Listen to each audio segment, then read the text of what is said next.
Hello everyone and welcome back to another tutorial video. On this video we're going to be looking at our video funnel creator tool. So once you are on the tool, it's going to take you to this page over here where you can see your project's name, the creation date, and the options over here. But to start off, we're going to add a project. We're going to insert the name. I'm just going to set tutorial. And once you add it, it's going to take you to this page over here where you can start creating your video funnels. So over here, we're going to add a new video. You can choose a video from YouTube or upload from your computer. I'm just going to upload from my computer. And you click OK.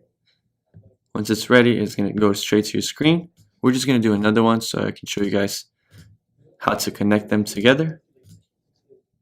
You click OK over here. And once the videos are on your screen, you can start adding the new tags. Over here, we're going to add a new tag. You can set the tag title. I'm just going to set it like that. Over here, you can select the type. If you want it to go to a URL, a website. If you want to call phone, send an email, or navigate to new funnel step. We're going to use this one over here. And here you can change the icon if you want to. You can move it around. You can set the size, how you would like it. I'm just going to put it on the top corner over here. You can select the start time and if you want it to the end of the video. Once you do that, we're going to click on save. And you can see right here, our tag is added. And to link this video to this one over here, I just need to drag this and it is linked. If I want to create another tag that takes from this video to this video again, I just have to do the same thing. Add a new tag, new funnel.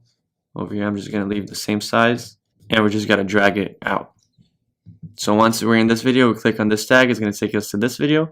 Once we click on this tag, it's going to take us back to the video. Once you're done editing, you can save your changes.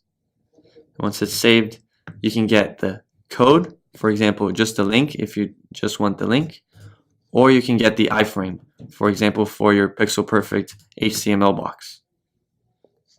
Once you get your code, you can also share it over here on Facebook or on Twitter. You just need to put a title and a description. Over here, you can see a preview of your project, and here you can see your other projects. It's going to take you to the first page. And here you also have the options to share it again, to get the code, to edit it, or to delete it. This is going to be it for this video. Thank you for watching and have a great day.